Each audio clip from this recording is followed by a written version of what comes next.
নতুন অস্ট্রেলিয়াতে সেটেল করতে চান তাদের আসলে তেমন কোনো ফার্নিচারই কিনতে হবে না। অস্ট্রেলিয়াতে সেকেন্ড হ্যান্ড ফার্নিচার পাওয়া যায় বিনামূল্যে। যখন কেউ নতুন ফার্নিচার কেনে তখন তারা পুরনো ফার্নিচারগুলো এভাবে করে রাস্তার পাশে রেখে দেয়। তাতে করে সিটি কাউন্সিল সেই ফার্নিচারগুলো নিয়ে যেতে পারে, নিয়ে তারা সেগুলো স্ক্র্যাপ করবে, অথবা কোনো মানুষ যাদের পুরনো ফার্নিচার দরকার তারা এই সমস্ত ফার্নিচার নিয়ে যাবেন। যার ফলে অস্ট্রেলিয়াতে যে সমস্ত মানুষ নতুন আসেন, যে সমস্ত প্রবাসীরা নতুন অস্ট্রেলিয়াতে সেটেল করতে চান তাদের আসলে তেমন কোনো ফার্নিচারই কিনতে হবে না, বিকজ এই সমস্ত ফার্নিচার রাস্তার ধারে পাওয়া যায় বিনামূল্যে। আমরা দেখি এখানে কি সমস্ত ফার্নিচার আছে। আমরা দেখতে পাচ্ছি এখানে সুটকেস, রাইট, একজন একটা সুটকেস ফেলে দিয়েছেন, ভালোই মনে হচ্ছে।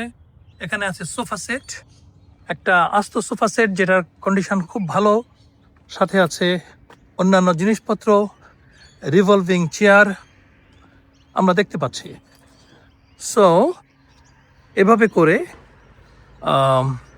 যাদের এই ম্যাট্রেস দরকার, সোফা সেট দরকার, কার্পেট দরকার বা অন্যান্য জিনিস দরকার, তারা এভাবেই রাস্তার পাশ থেকে নিয়ে যেতে পারেন। সুতরাং অস্ট্রেলিয়াতে সেকেন্ড হ্যান্ড ফার্নিচার বিনামূল্যে পাওয়ার যে সুযোগ রয়েছে এটা হয়তো পৃথিবীর অনেক দেশেই নেই।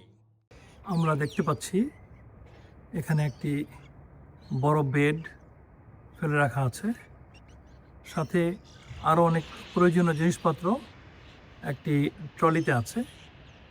তো সুতরাং কারো যদি বেড প্রয়োজন হয় তিনি এখানে এসে বেডটা নিয়ে যেতে পারবেন সম্পূর্ণ বিনা পয়সায়।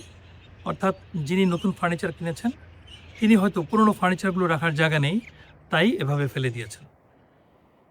তো এ ধরনের তথ্য, অস্ট্রেলিয়া সংক্রান্ত তথ্য যদি আপনারা পেতে চান তাহলে আমাদের সাথে থাকুন, লাইক এবং শেয়ার দিন। প্রবাসী টিভির পক্ষ থেকে সবাইকে অসংখ্য ধন্যবাদ।